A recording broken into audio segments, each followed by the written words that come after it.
নবী আমার ডাক দিয়া কয় জগৎবাসী রে, খাতুনে জান্নাত ফাতেমা আমি নবীর সামনে আইসা আমি নবীরে প্রশ্ন করে, ইয়া রাসূলুল্লাহ, ইয়া হাবিবাল্লাহ, নবী গো, আপনি দয়াল নবীকে আমি অন্য সময় দেখি হযরত ইমাম হাসান আর ইমাম হুসাইনকে আপনি নবীজি কপাল মুবারকের মধ্যে চুমা দেন, আপনি নবীজি ওনাদের ঠোঁট মুবারকে চুমা দেন, ওনাদের গাল মুবারকে চুমা দেন, বুক মুবারকে চুমা দেন।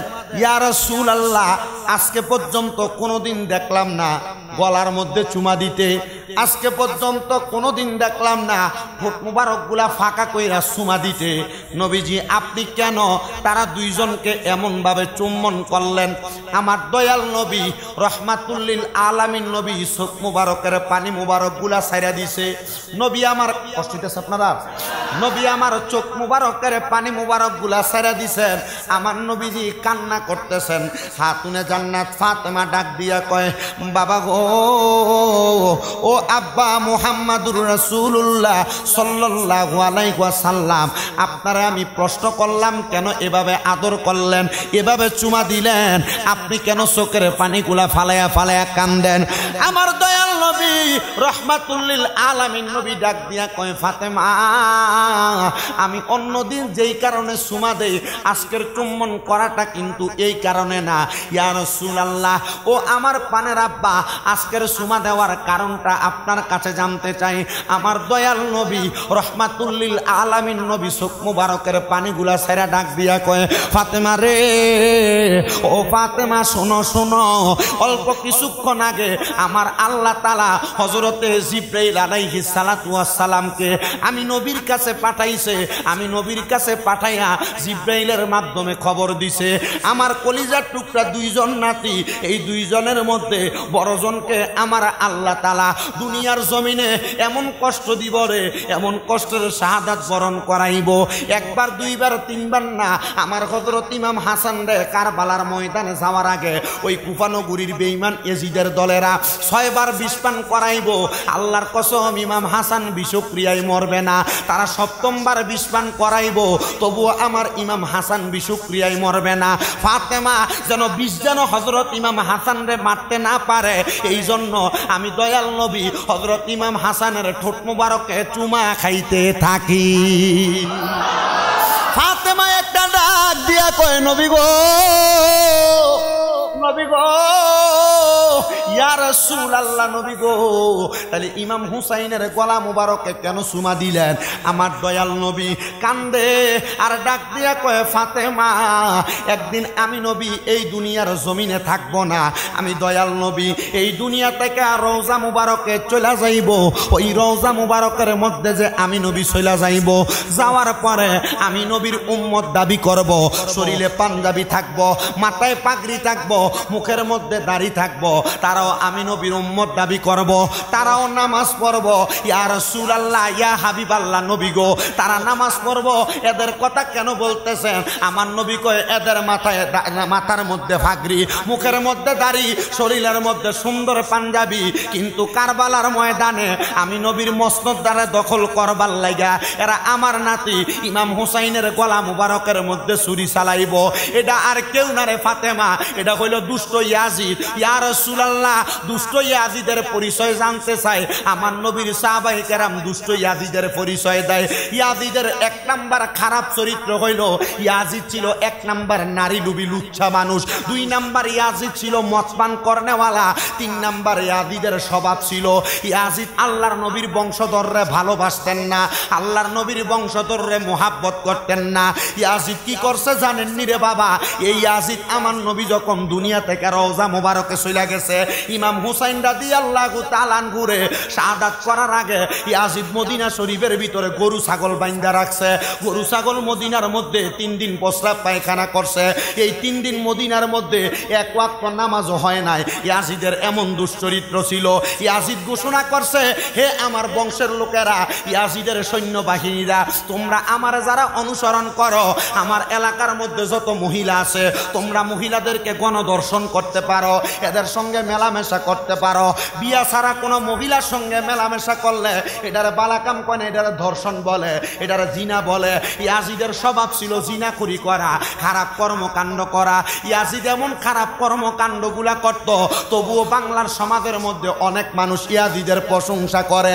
ইয়াজিদের নামের আগে হযরত লাগায়, ইয়াজিদের নামের পরে রহমতুল্লাহ আলাইহি লাগায়। না না না, ইয়াজিদের আরো কয়েকটা কুকর্ম শুনেন। নবীর নাতি ইমাম হুসাইনের গলা মুবারকে যারা ছুরি চালাইছে, ওই ইয়াজিদের দলের মধ্যে একজন না, দুইজন না, তিনজন না, ৭,০০০ হাফেজে কোরআন ছিল। কয় হাজার? ৭,০০০ হাফেজে কোরআন ছিল। ৩০০ জন মুফতি ছিল, বর্ণনায় ১,০০০ মুফতি ছিল। ওই মুফতি সহ ৭,০০০ কোরআনে হাফেজ মিলা নবীর নাতি ইমাম হুসাইনের গলা মুবারকে ছুরি চালাইছে। এই বর্ণনা দিয়া কি বুঝলেন? কোরআনে হাফেজ দেখলে পাগল হওয়া যাবে না, মুফতি দেখলে পাগল হওয়া যাবে না, মাওলানা দেখলে পাগল হওয়া যাবে না। দেখতে হবে এটার মধ্যে আল্লাহ এবং রাসূল নবীর বংশের মোহাব্বত আসেনি। ওমা, কথা বুঝতে পারছেন? দাড়ি দেখলে পাগল হবেন না, পাঞ্জাবি পাগড়ি টুপি দেখলে পাগল হবেন না। দেখবেন আল্লাহ নবীর মুহাব্বত কত, কারণ আমার আল্লাহ তাআলা মুহাব্বতের কারণে বান্দাকে ক্ষমা করবেন, মাফ করবেন। কথা বুঝতে পারছেন? শামে কারবালা এবং সাওয়ারিকুল মুহরিকা নামক কিতাবের মধ্যে ইয়াজিদের দুশ্চরিত্রগুলো বর্ণনা করা। তবে আমি আপনাদের কাছে আহলে বায়াতের মুহাব্বতের কথাগুলাই বলতে চাচ্ছি। যে ইয়াজিদ নবীর নাতির গলা মুবারকে ছুরি চালাইছে, ওই ইয়াজিদের কথা বলে আমার নবী চোখ মুবারকের পানি মুবারকগুলা ছাইরা দিছে। খাতুনে জান্নাত ফাতেমা বলে, বাবা গো, ও বাবা, বুঝতে পারলাম আপনি কান্না করতেছেন। বাবা, আপনি বলেন না হযরত হুসাইনকে যে কারবালায় শহীদ করবে, আপনি না আল্লাহর নবী, আপনি কি আমার আল্লাহরে বললে আল্লাহ আপনার ওয়াদা রাখবে না? আমার নবী কয় অবশ্যই রাখবে। হে নবী, হে আমার আব্বা, আপনি কেন আমার আল্লাহকে বলেন না? আল্লাহ কেন হযরত ইমাম হুসাইনের শাহাদাত বন্ধ করেন না? আমার দয়াল নবী বলে, ফাতেমা, তুমি তো জানো আমি নবীর 2জন ছেলে ছিল যারা তোমার ভাই। নবীর কয়টা ছেলে ছিল? 2জন ছিল। একজনের নাম হযরতে তৈয়ব, আরেকজনের নাম হইল হযরতে তাহের। সুবহানাল্লাহ কন্যা। খাতুনে জান্নাত ফাতেমারে আমার দয়াল নবী ডাক দিয়া কয়, ফাতেমা, আমি নবীর 2জন ছেলে, একজনের নাম তৈয়ব, আরেকজনের নাম তাহের। আমি নবী আমার ছেলেদেরকে বড় ভালোবাসতাম, বড় মুহাব্বত করতাম। ভালোবাসা মুহাব্বত কইরা আমি দয়াল নবী তাদেরকে তৈয়ব এবং তাহের উত্তম এবং পবিত্র নাম রাখছি। ওগো ফাতেমা, শোনো, আমার আল্লাহ তাআলা আমি দয়াল নবী রহমাতুল লিল আলামিন নবীর কাছে একদিন জিবরাইলকে পাঠাইয়া আমি নবীর কাছে খবর জানতে চাইছে। ইয়া রাসূলুল্লাহ, আপনার 2জন নাতি এবং 2জন ছেলে, আমার আল্লাহ তাআলা এই 2জনের মধ্যে 4জনের মধ্যে থেকে যেই কোনো 2জনকে আমার আল্লাহর জন্য নিয়ে যাবে। আমার নবী কয়, ফাতেমা, আমি তোমার 2টা ছেলের এত ভালোবাসি, আমি আমার 2টা সন্তানকে সাথে সাথে দিয়া দিলাম। আল্লাহকে বললাম, আল্লাহ আপনি 2টা নাতির লাইকা 2টা ছেলেরে নিয়ে যান। ইয়া রাসূলুল্লাহ, কেন ভালোবাসেন? আমার নবী ডাক দিয়া কয়, আল হাসানু ওয়াল হুসাইনু সাইয়্যিদা শাবাবি আহলিল জান্নাহ। ফাতেমা রে, আমার হাসান হুসাইন কইল জান্নাতের যুবকদের সরদার। আমার হাসান হুসাইন যদি দুনিয়া থেকে এত তাড়াতাড়ি চইলা যায়, আমি দয়াল নবী সহ্য করতে পারবো না। জোরে জোরে বলেন না সুবহানাল্লাহ। বন্ধু, ও নবীর উম্মতের দলেরা, আশিক রাসূল বাবাজিরা, আমার দয়াল নবীজি হযরত ইমাম হাসান হুসাইন, আমার আল্লাহকে বলো আমার 2টা সন্তান নিছে আমি আল্লাহর কাছে কিছু চাই নাই। আমার আল্লাহকে বলো আমার কলিজার টুকরা 2টা নাতিরে যে নিয়ে যাবে, আমার আল্লাহ আমি নবীর জন্য কি রাখছে, আমি নবীরে কি দিব? জিবরাইল আমার আল্লাহর কাছে ডাক দিয়া কয়, মাবুদ, আমার নবী ডাক দিয়া বলছে তার নাতিরে নেওয়ার জন্য আপনি নবীরে কি প্রদান করবেন? আমার দয়াল নবীকে আমার আল্লাহর পক্ষ থেকে জিবরাইল রে দিয়া খবর পাঠায়, ইয়া রাসূলুল্লাহ, ইয়া হাবিবাল্লাহ, নবী গো, আমার আল্লাহ খবর পাঠাইছে আপনি নবী কি চান? আপনার হাসান হুসাইনের শাহাদাতের বিনিময়। আমার দয়াল নবী জিবরাইল রে ডাক দিয়া কয়, ও জিবরাইল, আমি আমার আল্লাহর কাছে চাই আমার হুসাইন পাকের শাহাদাতের বিনিময় আমার আল্লাহ দেন আমি নবীর গুনাহগার উম্মতরে মাফ কইরা দে। নবী চাইছে নবীর নাতিদের শাহাদাতের বিনিময় উম্মতরে মাফ করে দেয়। তারা কোন নাতি? আমার দয়াল নবী কোন নাতি এদের পরিচয় দিচ্ছে? আমার নবীজি এই নাতি এবং নবীর কন্যা মা ফাতেমা তু জোহরার নিছেন একসাথে শীতের সময় একবারে সকালবেলা। নবীজির নাতিদের ঘরের মধ্যে যাইয়া হযরতে খাতুনে জান্নাত ফাতেমার আগে ডাক দিছে। নবীজির জিয়ের জামাতা হযরত আলী রাদিয়াল্লাহু তাআলা আনহুরে ডাক দিছে। নবীজি মাঝখানে, নবীর দুইজন নাতিরও ডাক দিয়া, নবীজির শরীর মুবারকে কালো রঙের একটা পশমি চাদর ছিল। কি রঙের? আমার দয়াল নবী পশমি চাদরটাকে এইভাবে মেলে দিলেন। মেলে দিয়ে আল্লাহর কাছে দোয়া করলেন, আল্লাহুম্মা হাউলাই আহলু বাইতি। কোরআনের আয়াত, আল্লাহুম্মা হাউলাই আহলু বাইতি। আল্লাহ তাআলা আপনি এদেরকে কবুল করেন, এরা হলো আমার আহলে বায়াত। সুবহানাল্লাহ। আমার আল্লাহ সাথে সাথে আয়াত নাযিল করে দিলেন, ইন্নামা ইউরিদুল্লাহু লিইয়ুযহিবা আনকুমুর রিজসা আলাল বাইতি ওয়া ইউতাহহিরাকুম তাতহীরা। আমার আল্লাহ কয়, নিশ্চয় যারা আপনার আহলে বায়াত, আপনার বংশধর, আমি আল্লাহ তাআলা এদের থেকে সকল প্রকার অপবিত্রতা দূর করে দিলাম। আমি আল্লাহ অপবিত্রতা দূর কইরা আপনি নবীর আহলে বায়াতরে পবিত্র বানাইয়া দিছি।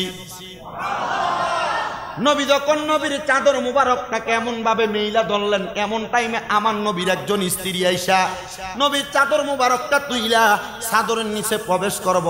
কারণ এই চাদরের নিচে যারা আছে তারা কি পবিত্র না অপবিত্র? নবীজির স্ত্রীর ডাক দিয়া কয়, আমার স্ত্রী গো, তুমি এই চাদরের নিচে ঢুকবা না। ইয়া রাসূলুল্লাহ, কেন?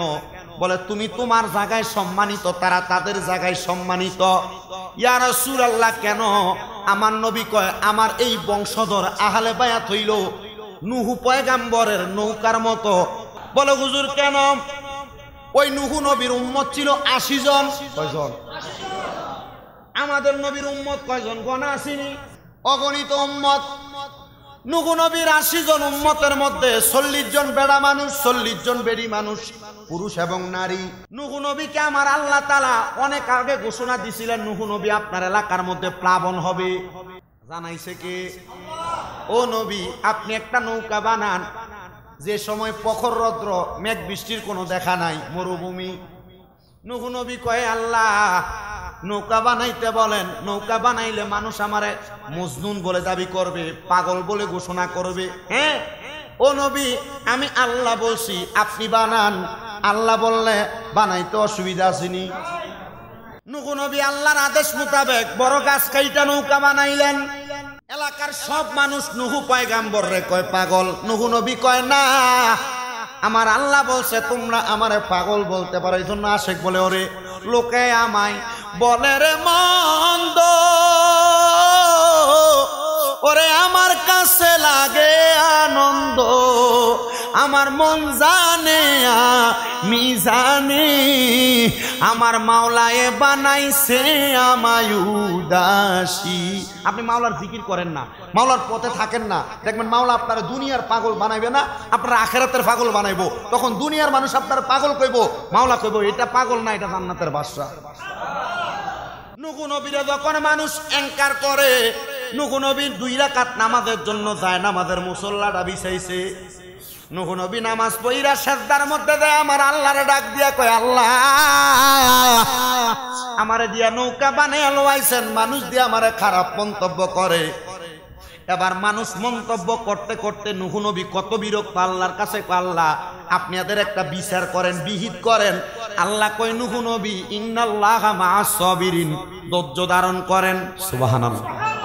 নিশ্চয় আমি আল্লাহ ধৈর্য ধারণ করেনওয়ালার সাথে আছি। বাবাজিরা, এটা থেকে আরেকটা শিক্ষা নেন, বিপদ আসুক, বালা মুসিবত আসুক, টেনশন আসুক, ধৈর্য ধরবেন কার জন্য? আসতে কইলেন কার জন্য? আল্লাহর জন্য। ধৈর্য ধরলে একদিন না হোক 2 দিন পরে হইলে আপনার বিপদ থেকে উদ্ধার করব কে?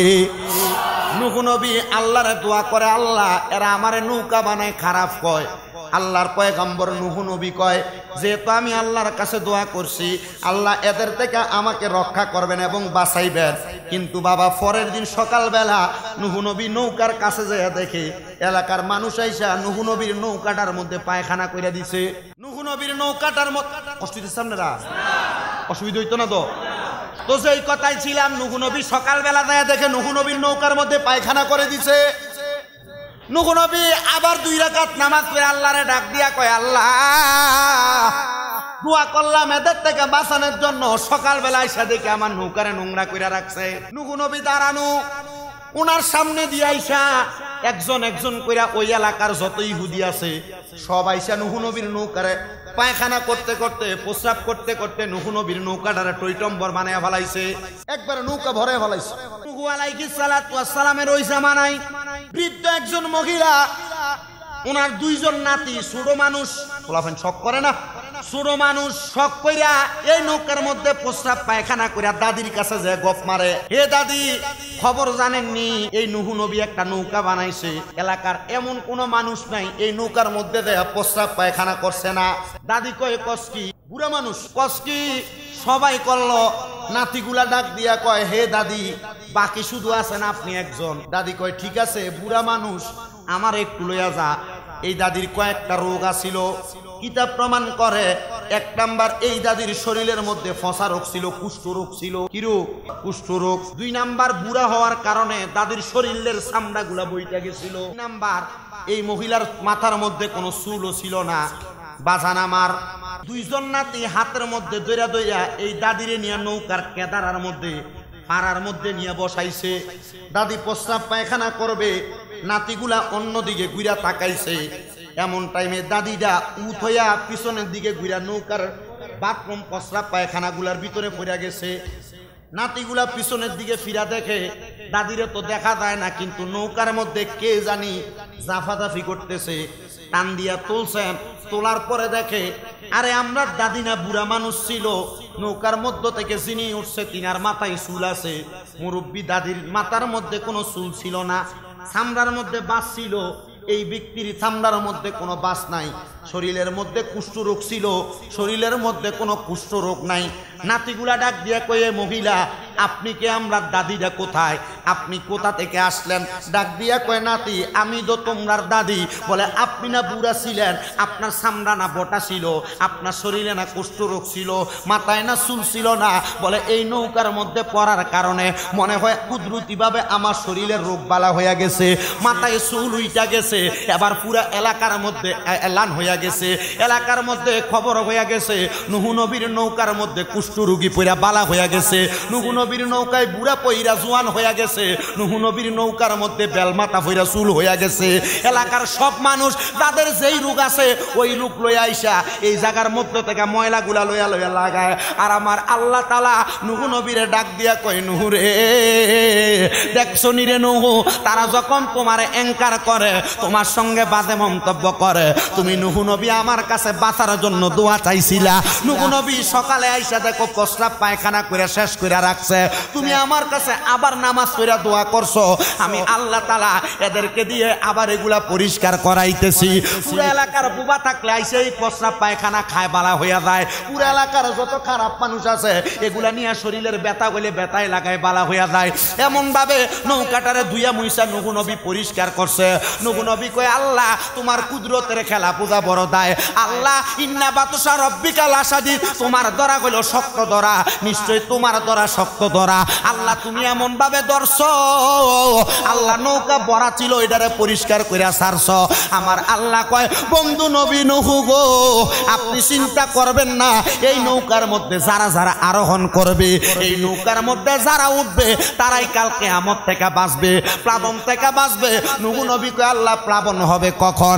আল্লাহ কয়, আমি বলবো যখন। নূহ নবী কয়, আল্লাহ এটা দেখার জন্য আমার বড় ইচ্ছা। আমার আল্লাহ কয়, বন্ধু নূহ নবী শুনো শুনো শুনো, আমি ঘোষণা করলাম অল্প কিছুদিনের মধ্যে নূহ নবী প্লাবন হবে। নূহ নবী এই কথা শুইনা ওনার উম্মতদেরকে খবর দেওয়ার জন্য গেছে। নূহ নবীর উম্মতের মধ্যে 70 থেকে 80 বছরের বয়সী একজন মুরব্বী মহিলা ছিল। নূহ নবীরে ডাক দিয়া কয়, নবী গো, আপনার যখন কিয়ামতের সময় হবে আপনি আমার ডাক দিয়ে আপনার নৌকাতে উঠাইবেন। বলে, মা আপনি কি করবেন? বলে, আমি আমার ঘরের মধ্যে 2 রাকাত নামাজ পড়াম। কয় রাকাত নামাজ? 2 রাকাত নামাজ। কষ্ট দিতেছে আপনার? আর শুধু আহলে বায়াত যে নূহ নবীর নৌকার মতো এটা বোঝানোর জন্য ঘটনাটা টানছি আপনারা বোঝার জন্য।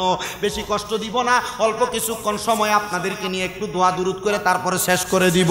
হযরতে নূহ পয়গম্বরের ওই মহিলা নূহ নবীর উম্মত ডাক দিয়া কয়, আপনি আমারে লইয়া যাইবেন। এই মহিলা কথা বলার পরে নূহ নবীর অল্প কিছুদিন পর আল্লাহ খবর দিছে, হে বন্ধু নূহ নবী, আপনার এলাকার মধ্যে প্লাবন হবে, আপনার এলাকা পানি দ্বারা পরিপূর্ণ হয়ে যাবে। আপনি তাড়াতাড়ি আপনার উম্মতদেরকে আপনার এটার নৌকার মধ্যে ওঠান। এমনভাবে উঠাইতে উঠাইতে নূহ নবী ওনার নৌকার মধ্যে 80 জন উম্মত উঠাইছে। নৌকাটা কি ছোট না বড়? ছোট না বড়? 80 জন উম্মত উঠাইছে। শুধু উম্মত উঠায় নাই, দুইটা দুইটা করে গাছের চারা উঠাইছে।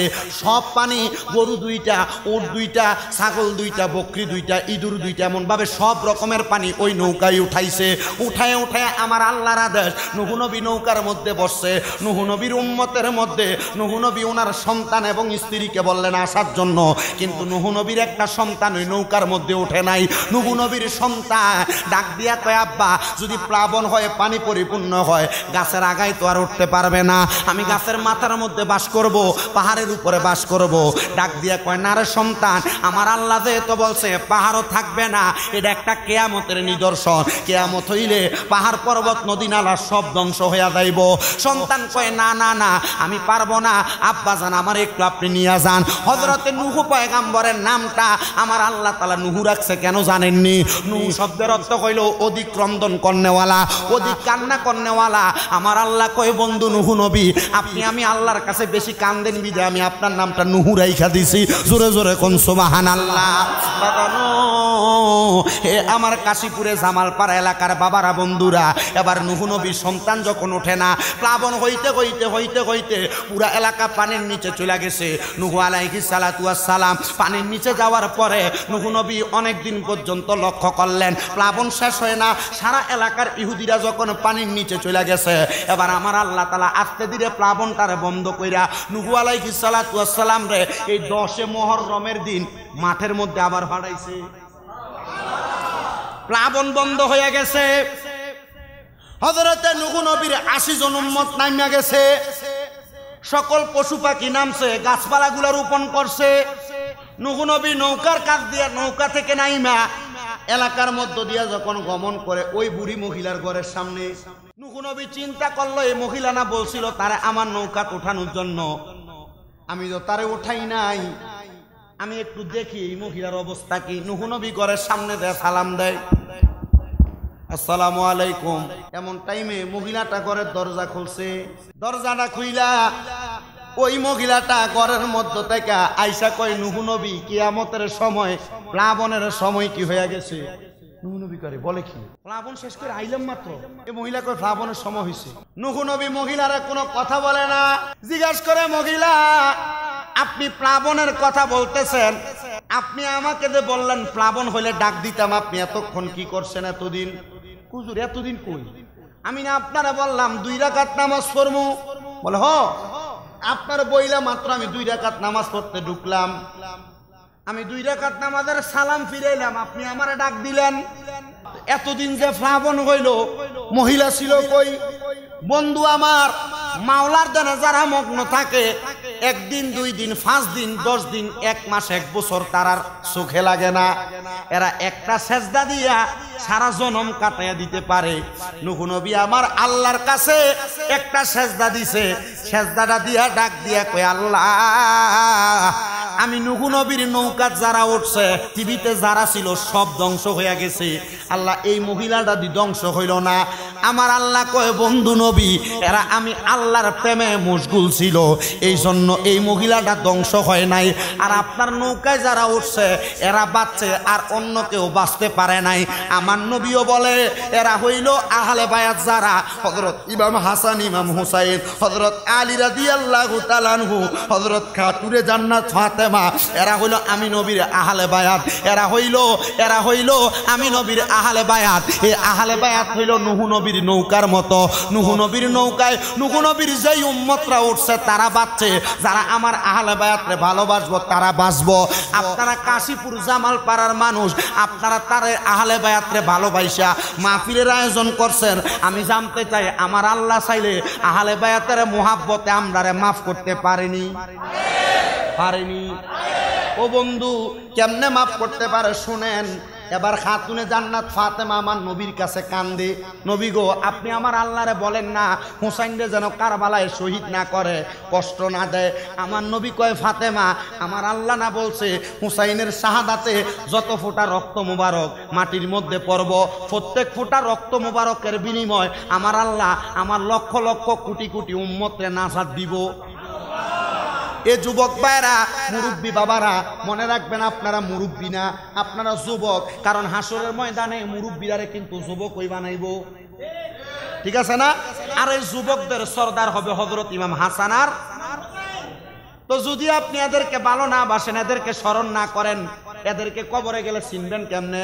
আর যদি স্মরণ কইরা কবরে যান তাহলে এরাই আপনাদেরকে চিনবে।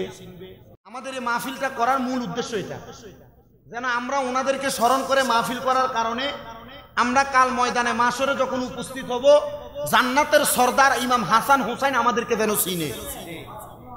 কথা ঠিক আছে না? এখন হাসান হুসাইনরে ভালোবাসলেই চলবে না নামাজও লাগবে?